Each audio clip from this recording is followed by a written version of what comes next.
1947માં ભારત આઝાદ તો થયો, પણ વાસ્તવમાં એ એક દેશ નહોતો. નકશા પર એક દેખાતો હતો, પણ અંદરથી તો સેંકડો ટુકડાઓમાં વહેંચાયેલો હતો.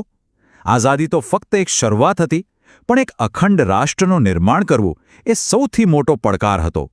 તો ચાલો એ સફર પર જઈએ અને જોઈએ કે આજના ભારતનો પાયો કેવી રીતે નંખાયો. આ સવાલ જ આપણી આખી વાતચીતનો આધાર છે. વિચારો જરા, એક બાજુ આઝાદીની ખુશી હતી, તો બીજી બાજુ દેશના ભાગલા પડ્યા હતા, કરોડો લોકો ગરીબીમાં જીવી રહ્યા હતા, અને એની ઉપર 500 કરતાં પણ વધારે રજવાડા, દરેકના પોતાના રાજા, પોતાના કાયદા. હવે આટલી બધી અંધાધૂંધીમાંથી એક મજબૂત દેશ બનાવવો સહેલું તો બિલકુલ નહોતું. ખરેખર 1947માં ભારતને વારસામાં બે સાવ અલગ વસ્તુઓ મળી. એક તરફ હતી આઝાદીની મીઠાશ અને બીજી તરફ હતી કડવી વાસ્તવિકતા. એક એવો દેશ જે રાજકીય રીતે તૂટેલો હતો અને આર્થિક રીતે સાવ ખાલી થઈ ગયો હતો. અને બસ આ બે છેડા વચ્ચે જ એક નવા ભારતનું ભવિષ્ય ઘડવાનું હતું. 562 સ્ક્રીન પર દેખાતો આ આંકડો કોઈ સામાન્ય આંકડો નથી. આઝાદી મળી ત્યારે ભારતીય સીમાની અંદર આટલા બધા રજવાડા હતા. વિચારો, દરેકનું પોતાનું રાજ, પોતાના કાયદા. આ 562 ટુકડાઓને ભેગા કરીને એક દેશ બનાવવો એ કામ કેટલું મોટું અને અઘરું હશે. અને બસ આ જ હતો સૌથી પહેલો અને કદાચ સૌથી મોટો પડકાર. આ બધા ટુકડાઓને જોડીને એક અખંડ ભારત બનાવવું. આ એક એવું કામ હતું જેના પર આખા દેશનું ભવિષ્ય ટકેલું હતું. હવે આ કામ જે લગભગ અશક્ય લાગતું હતું, એને પાર પાડવાની જવાબદારી આવી સરદાર વલ્લભભાઈ પટેલના માથે. એમણે શું કર્યું? એમણે બળો વાપરવાને બદલે બુદ્ધિ વાપરી. રાજવીઓ સાથે વાતચીત કરી, એમની દેશભક્તિને જગાડી અને એમને સમજાવ્યું કે એક મોટા અને ગૌરવશાળી ભારતના નિર્માણમાં ભાગીદાર બનવાનો આ એક મોકો છે. અને ખબર છે, સરદાર પટેલની વાતની જબરદસ્ત અસર થઈ. ભાવનગરના મહારાજા કૃષ્ણકુમારસિંહજી જેવા ઘણા રાજવીઓ સૌથી પહેલા આગળ આવ્યા. એમણે પોતાની ઈચ્છાથી જ પોતાના રાજ્યને ભારતમાં જોડી દીધું. આ એક પગલાંથી બાકીના રજવાડાઓ માટે પણ રસ્તો ખુલી ગયો. એક રીતે કહીએ તો એક મજબૂત ઉદાહરણ મળ્યું. પણ હા, બધું એટલું સહેલું પણ નહોતું. અમુક કિસ્સા અલગ હતા. જેમ કે જૂનાગઢમાં લોકોનો મત લેવાયો અને લોકોએ ભારત સાથે રહેવાનું પસંદ કર્યું. તો હૈદરાબાદના નિઝામ માનવા તૈયાર નહોતા, એટલે ત્યાં પોલીસ કાર્યવાહી કરવી પડી. અને કાશ્મીરમાં ત્યાંના મહારાજાએ વિલીનીકરણના દસ્તાવેજ પર સહી કરી. એટલે કે દરેક જગ્યાએ અલગ અલગ પદ્ધતિ અપનાવવી પડી, જે બતાવે છે કે આ કામ કેટલું જટિલ હતું. સારું, તો દેશ રાજકીય રીતે તો એક થઈ ગયો, પણ એવું સમજો કે ઘર તો બની ગયું, પણ અંદર રૂમની ગોઠવણ હજુ બાકી હતી. દેશનો અંદરનો નકશો હજુ જૂનો જ હતો. એટલે હવે બીજો પડકાર આવ્યો. દેશની અંદર રાજ્યોની સરહદોને વ્યવસ્થિત રીતે ફરીથી બનાવવાનો, જેથી શાસન ચલાવવામાં સરળતા રહે. અને ત્યારે જ દેશભરમાંથી એક નવી માંગ ઉઠી. માંગ શું હતી?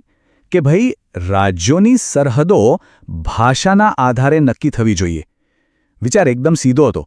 એક જેવી ભાષા બોલતા, એક જેવી સંસ્કૃતિ ધરાવતા લોકો જો એક રાજ્યમાં હોય તો સરકાર માટે કામ કરવું પણ સહેલું બને અને લોકોની વાત પણ સહેલાઈથી પહોંચે.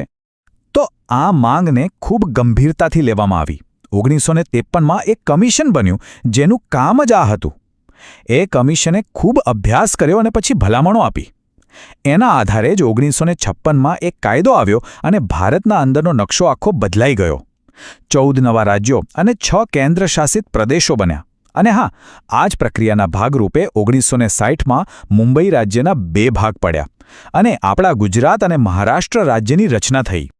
અને આજે જે ભારતનો નકશો આપણે જોઈએ છીએ, એ બસ એ જ ઐતિહાસિક પ્રક્રિયાનું પરિણામ છે. આ બતાવે છે કે કેવી રીતે લોકોની ભાષા અને શાસનની સુવિધા, આ બધી બાબતોને ધ્યાનમાં રાખીને દેશને એક નવી અને વ્યવસ્થિત ઓળખ આપવામાં આવી. ઓકે, તો 2 મોટા પહાડ તો ચડી લીધા, રાજકીય એકતા અને રાજ્યોની રચના. પણ હવે સામે ત્રીજો અને કદાચ સૌથી ઊંચો પહાડ હતો, આર્થિક પડકાર. અંગ્રેજોએ ભારતને આર્થિક રીતે સાવ ખોખલું કરી નાખ્યું હતું. હવે ઝીરોમાંથી, શૂન્યમાંથી એક આધુનિક અને આત્મનિર્ભર અર્થતંત્ર બનાવવાનું હતું. તો આના માટે શું કરાયું? 1950માં આયોજન પંચ એટલે કે પ્લાનિંગ કમિશનની રચના થઈ. એનું કામ શું? તો કે દેશના વિકાસ માટે દર 5 વર્ષના પ્લાન બનાવવાનું. આ પંચવર્ષીય યોજનાઓ દેશના આર્થિક વિકાસ માટે એક બ્લ્યુપ્રિન્ટ જેવી હતી. અને આ પ્લાનિંગનો હેતુ ખાલી આંકડા વધારવાનો નહોતો, એની પાછળ એક મોટો વિચાર હતો. પહેલું, દેશનો વિકાસ ઝડપથી થાય. બીજું, ગરીબી અને અમીરી વચ્ચેની ખાઈ ઓછી થાય. ત્રીજું, આપણી ખેતી અને ઉદ્યોગો આધુનિક બને. અને ચોથું, અને સૌથી જરૂરી, ભારત આર્થિક રીતે કોઈના પર નિર્ભર ના રહે, એટલે કે આત્મનિર્ભર બને. આ જ 4 પાયા પર દાયકાઓ સુધી દેશની ગાડી ચાલી. સારો. તો આટલું બધું પ્લાનિંગ થયું, પણ એનું પરિણામ શું આવ્યું? એનો જવાબ આપણને સાયન્સ અને ટેકનોલોજીમાં મળે છે.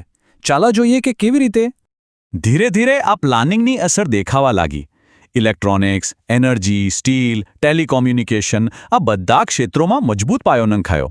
અને વાત અહીં જ ન અટકી. આપણે સ્પેસ રિસર્ચમાં પણ કમાલ કરી. GSLV જેવા રોકેટ બનાવીને ભારતે દુનિયાને બતાવી દીધું કે આપણે પણ કોઈથી પાછળ નથી. તો જુઓ, રજવાડાઓને એક કરવા, રાજ્યોને ફરીથી ગોઠવવા અને અર્થતંત્રને પાટા પર લાવવું, આ 3 મજબૂત પિલર પર આજના ભારતની ઇમારત ઊભી છે. આ બધા પડકારોને પાર કરીને જ એક નવું રાષ્ટ્ર બન્યું, જે દુનિયા સામે ઊભું રહેવા માટે તૈયાર હતું. અને હા, આ સફર હજી પૂરી નથી થઈ. જે રીતે એ સમયની પેઢીએ પોતાના પડકારોનો સામનો કર્યો, એ જ રીતે આજના ભારત સામે પણ નવા પડકારો છે. તો આ આખી સફરમાંથી શીખીને હવે વિચારવાનો સવાલ એ છે કે ભવિષ્યના પડકારો માટે આપણી તૈયારી કેવી છે?